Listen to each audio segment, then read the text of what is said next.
नमस्कार विद्यार्थी मित्रों, मैं आज आपको हिंदी पाठ्य पुस्तक से पाठ संख्या 3 दोस्त का दोस्त अपना दोस्त कैसे बनता है इस कहानी के द्वारा मैं आपको समझाऊंगा।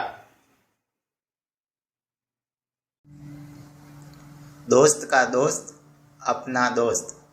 आप जानते ही हैं, किसी ऐसी जगह जहां आसपास कोई परिचित न हो, किसी अनजान जगह को देखकर पहले पल डर पैदा होता है। मन किसी भी संकट का सामना करने की तैयारी में जुट जाता है। संयोग से वह अजनबी हमारे किसी परिचित का परिचित निकल आए तो क्षण भर में वह सारा डर और वह सारी तैयारी छूमंतर हो जाती है। यानी कि ऐसी जगह जहां हमें कोई पहचानता न हो और अनजान यानी कि जिस जगह की हमें जानकारी न हो, ऐसी जगह पर जाने से मन में डर पैदा होता है। परंतु अपरिचित यदि किसी परिचित का भी परिचित निकलता है तो मन का सारा डर दूर हो जाता है। पाठ प्रवेश। मनुष्य की तरह जानवर भी किसी अजनबी को देखकर भय खाते हैं। अपने बचाव के लिए वे आक्रामक हो जाते हैं। अजनबी के प्रति निडर वे तभी होते हैं जब वह किसी अन्य जानवर के साथ दोस्ताना व्यवहार करता दिखाई दे जाए। इस कहानी के नायक को एक कुत्ते के वे दोनों ही रूप देखने को मिले।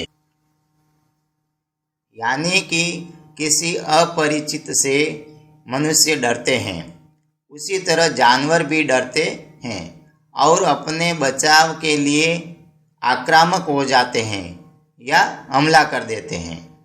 लेकिन उनका डर तभी दूर होता है जब हम अन्य जानवर के प्रति दोस्ताना व्यवहार या प्रेम दिखाते हैं। मेरे घर से थोड़े ही दूर वोकोना स्ट्रीट के बंगले में वह रहता था। यूँ तो वह बरामदे में खर्राटे लेता पड़ा रहता, पर ज्यों ही मैं वहाँ से निकलता उस पर शैतान सवार हो जाता। जब तक मैं गली के उस छोर तक नहीं निकल जाता, उसका भौंकना जारी रहता। उस बंगले में मुझे कभी कोई नजर नहीं आया। खिड़कियां जरूर खुली रहती थी। शायद पर्दों की आड़ से वे लोग मेरी फजीहत का मजा लेते थे।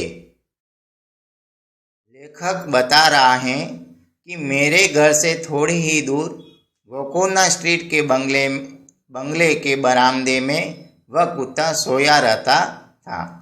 जब लेखक बंगले के आगे से गुजरता तो उस कुत्ते का भौंकना शुरू हो जाता।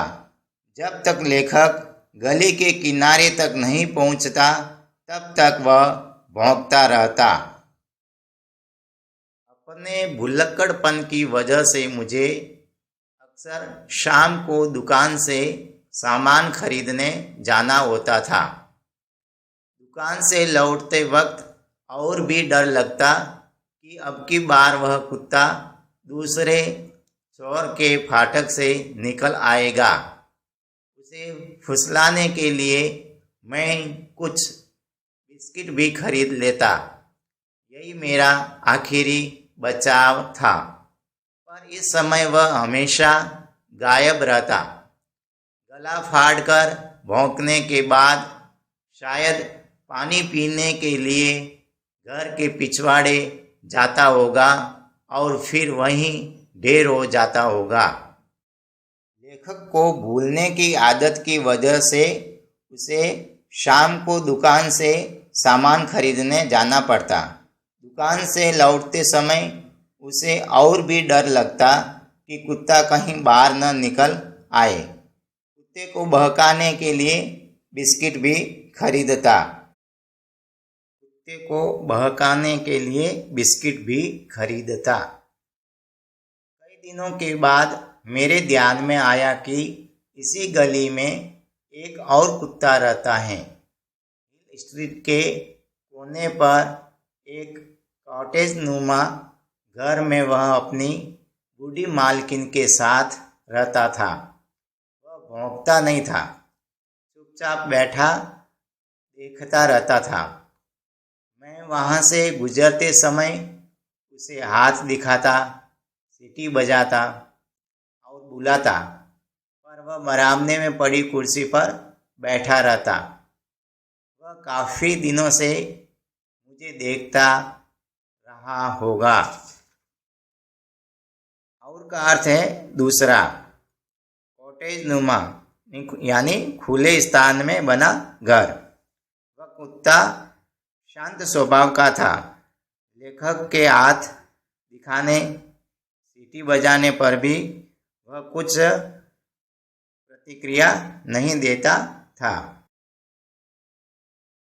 उसे पता था कि यहाँ से एक बार गुजरने के 10 मिनट बाद मैं दोबारा यहीं से निकलता हूँ।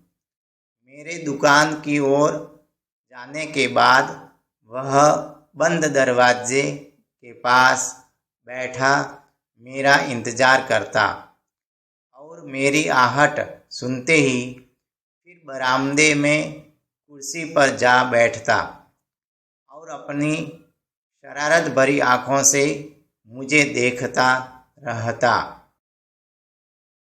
यानी कि लेखक के चलने की आवाज़ सुनते ही वह कुत्ता बरामदे में कुर्सी पर जा बैठता था और शरारत भरी आँखों से उसे देखता रहता था। एक दिन दुकान से लौटते समय शैतान के लिए खरीदे हुए बिस्किट कॉटेज के अहाते में एक गैस मीटर के बक्से के ऊपर रखकर मैं आगे बढ़ गया। किले की ओर देखा ही नहीं। काफ़ी दिनों तक यही सिलसिला चलता रहा। यानी कि लेखक शैतान कुत्ते के लिए खरीदे गए बिस्किट को कॉटेज के अहाते यानी घर के खुले हिस्से में गैस मीटर के बक्से पर रखकर चला जाता। ऐसा क्रम चलता रहा।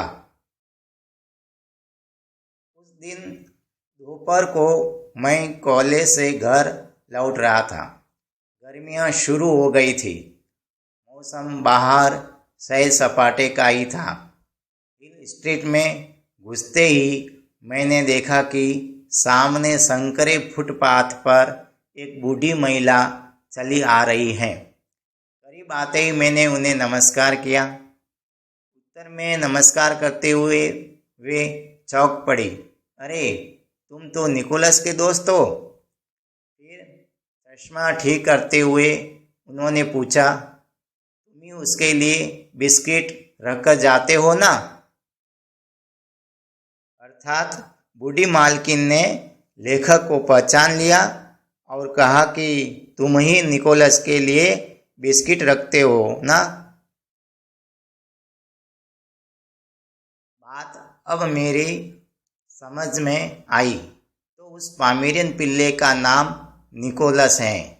बात आगे बढ़ाते हुए उन्होंने बताया कि रोज़ शाम को तुम्हारी प्रतीक्षा करता है। घर में दूध और केक खाने के लिए भी नखरे करेगा, पर गैस मीटर पर रखे बिस्किट ज़रूर खाएगा। अब उनका आग्रह था कि जब मैं वहाँ से निकलूं तो उनके घर ज़रूर आऊं। लेखक को पता चल गया कि उस पामेरियन कुत्ते का नाम निकोलस है तथा बुढ़िया ने उसे बताया कि वह मेरी दी हुई वस्तु नहीं खाता, परंतु तुम्हारे दिए हुए बिस्किट ज़रूर खाता है। दूसरे दिन शाम को मैं मिसेज स्मिथ के घर जा पहुंचा। मेरे स्वागत के लिए वह दरवाजे पर खड़ी थी। निकोलस से मेरा परिचय तो था ही। अब उसने मुझे सूंघकर और मैंने उसे थपथपाकर अपनी दोस्ती पक्की की।